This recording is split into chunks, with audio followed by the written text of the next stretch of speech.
Hello everyone, welcome back to my channel. Today I just wanted to share with you what's on my craft table. For a while I've been wanting to do a quilt type of patchwork cover for my journal, and where I buy my fabric and scrapbook items at my local store here. When you spend a certain amount of money, you get allowed to pick up things in the store, and I was allowed to pick up these squares. And it's been a while, and I've been wanting to do something with these, and I didn't know what. And since I'm not a sewer, I've only been sewing for the last year and a half when I started junk journaling. No, I started junk journaling 2 years ago, but I only got my sewing machine about a year and a half ago, and I didn't know how to sew. Never sewed in my life, never owned a sewing machine. So, it was mostly just to sew my tags and my pages.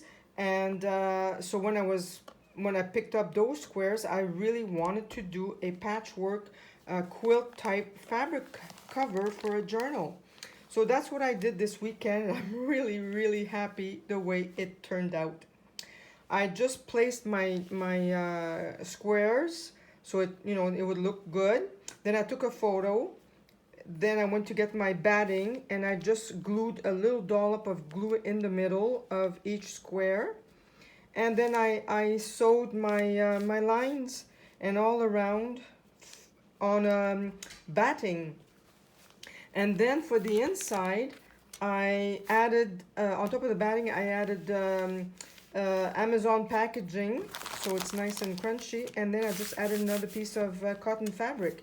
And with the rest of the squares for this color, I made two pockets here on the side here. So I'm very happy.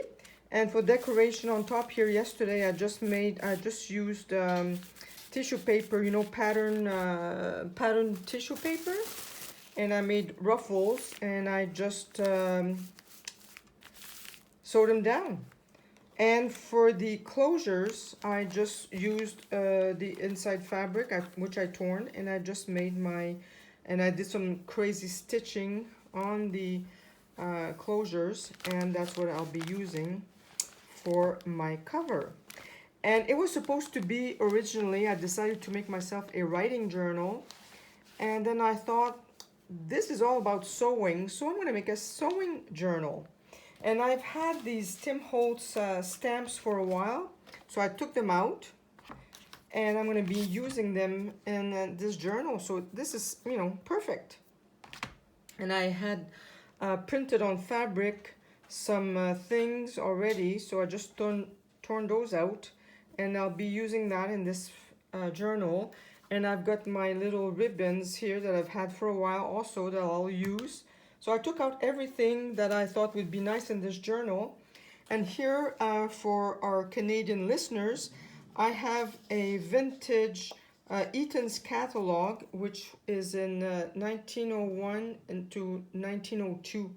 I'll have to make a photocopy, or I might put some Mod Podge or some kind of a sealer, because it's very, very, very, very fragile. So I wanted to use this. It's going to be a sewing and fashion type of journal that I'm thinking anyway. That's where my idea is going right now.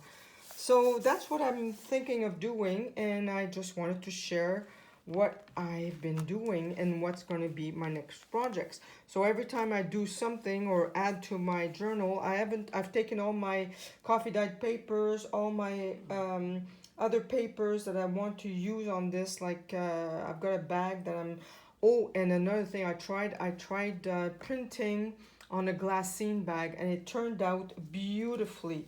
I just wanted to show you. It was a glassine bag, and I just tore it and put it on a craft bag, and I used my border punch, and it's going to go in the journal. And this is a My Porch Print. I bought the My Porch Print sewing kit because I'm going to be using some of the images to make tags and things like that. But I thought it turned out beautiful, and I'm probably going to do another one so I can do it in the back as well. So I'm very happy with the outcome of this paper bag or glassine bag. So that's it, my friends. I hope you're all doing well. Here in BC, it's pouring rain, which we needed. I'm very happy. It's cool. It's only 10 degrees Celsius today. So perfect day for crafting. So thank you for watching, and I'll see you next time. Keep well. Bye-bye.